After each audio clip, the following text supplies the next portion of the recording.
Okay, this is the Empire Aristocrat from 1953. Had some issues. It's got a very small diameter platen, and also there are flats on the feed rollers, so it's not as smooth as it might be. It's definitely showing its age, but it's still usable.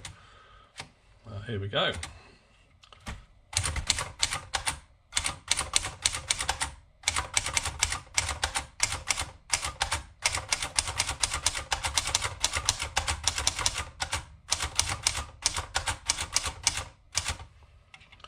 Certainly a very portable machine indeed.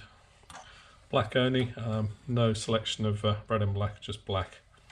But a nice machine all in all.